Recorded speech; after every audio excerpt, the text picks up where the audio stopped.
ton tung kan video tur chu hey mizo youtuber hote kan analysis kan ti sa dona ni enge an din hun chia Lokin soi thui main mizo YouTuber ten eng zat ngen lak lua eng ti kumateng ngen lo tana ti te an video performance enge an video kalphung ti vel zong zong zir chian na video analysis angka karon nei dona mizo YouTuber YouTube channel dang te po ngai thlakin du chuanin in lo sei don ya chuan kan ti chun zamang chuan sound po le pe ka chuan thadewin kan recordang po tunai na mas sabar yan jazz mari kan kan react kan ti vel medomi jazz mari in video hi som zasari somale pasari ani ya chuan atuna hen a channel analytic kan nenga chuan views hi 9.36 m ani mo maktaduai kuas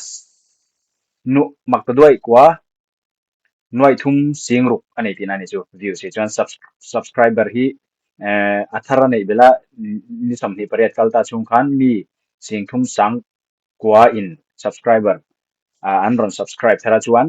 estimate revenue hi kan chut sakanga estimate EST REV ti hi estimate revenue ti ni ayong je chu YouTube hemi atanga alak lu zathi tina chuan chu 3.2k to 8.8k in tia 3.2k am je chu sangthum zani dollar sangthum zani atanga dollar sang riat le zariat ti nani chu engzat nge kan chut sakchi ang tun han calculator kan so nga sangthum zani chu lo ni ta se sangthum zani puntir na tuna hianin dollar hi dollar khat hian india ram poisa chang somret le pali vel atluka riat level in ti chinang pian chuang kan puntiranga lo chok chu oh noi ni singruk sang riat le zariat ti vel chu ala lut to ni hi atlember atinani hi atlember chuan atam zong in chu sak veleng hi cancel taila noi ni singruk sang riat noi ni singruk sang riat zariat kalo thinchel me taila hi chuan tu na hian noi en timan dollar sing riat le sang riat oh sorry sang riat le zariat angin 8800 puntirna india ram poisa le dollar in tukna som riat pali india ram poisa in eu nuai sari singli don alal butan hi atam theyang barang kan sut sak chuan he chu du tok le phatang chuan a views hi 9.36 million view makta duai kwa nuai thum sing ruk view nei chu athakop mai chuan a video hun hung ber hi world toilet day sang hi sam ni le pali ikhania most recent video hun hung ber chu lai hianin mizo ek in history bon lutuk le anlo boy thin khop mai ti vel chung chang kha aron upload ani chuan tuna kan en sak lenga ani hian short video hi nei mi alawa long lir hi aneya chuan a long video hei tuna long le short kan ni thing kama YouTube short le YouTube long ani hi chu long ang chi lir format kan ania chuan short hi chu anei mi alawa chuan kan en thalenga heta hian November ni sompli 11/14/2024 ti hi a inject in muanga hi Thursday ni ania November ni sompali sang ni somni le pali ti nem chon he ta kan sukranga he ti lai hi ka thai sin ni November ni somni le paruk sang ni le somni pali ya khanin hei mi nuai khat sing ruk le sang khat chuang in tian an view le to ni taina chuan subscriber hi nuai thum le sang li vel bor anei tin ani hilai yanin subscriber hi anei tha khop mai chuan he ta hin kan hulenga revenue change a hian ei anita revenue change ei tiana ni khata a laklu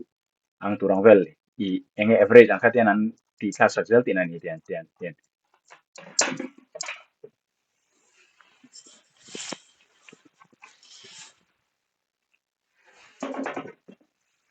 ka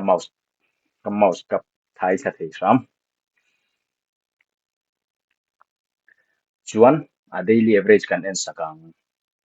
daily average hi mi last 28 days kum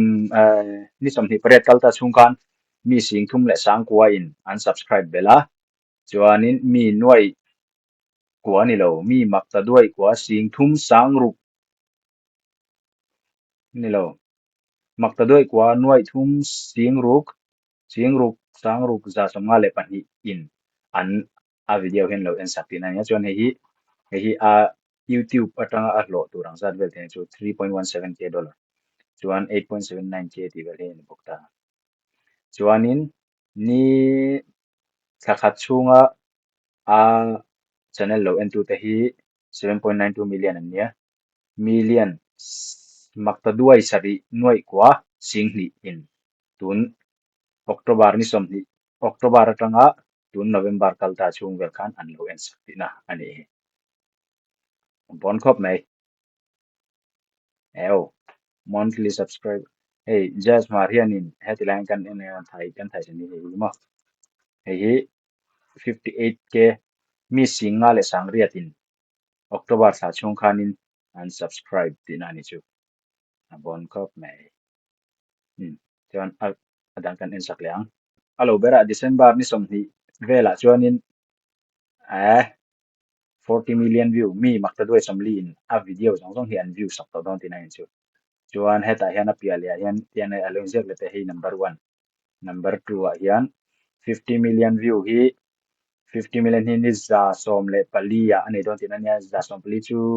pathum mun li som pahni za som ni pathum mun li thali tuna tanga thali December January February March la vela mi makta doi som ngai nan view sak le don tina chuan tuna tanga ni za som riat chu tharuk tin ani men sakatan ni som thum amangin chu subscriber hi mi tuna hen nuai thum le sang ni ania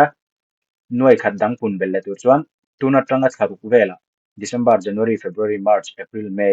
May thatop June thatir vela chuan in mi nuai li velin subscribe unsubscribe to tura ngai ani tu nang renga akal chho hi chuan la puyo ne hi ya graph ania graph chu comment tam lo meng a video te chen en le lokang a video hi eng hi ni a video ni ber hi yin ya mizo ek in history kan tika poimo hei ek in day world toilet day sang ni som ni pali den chen kan upload ani a channel 1030 funny de te entertainment de te ma a channel 1030 ju mo ron up to ta ron down le to ta tiang de nge movie ang de film lai te nge serious de lai te mu rom de lai ang te tiang mo de kan ten hei li mo me ma a ten hi mo thu tak le khap pa ti kan a channel hi a view anom a variety ma chon ka kal khat thina tia ma hianin a sen a kal khat to lo ko sei tina chon tiang hi enter the time po man la tikhanin a video big chu kan du to ko nga chuan tuna channel dang analysis kan ni chak ve le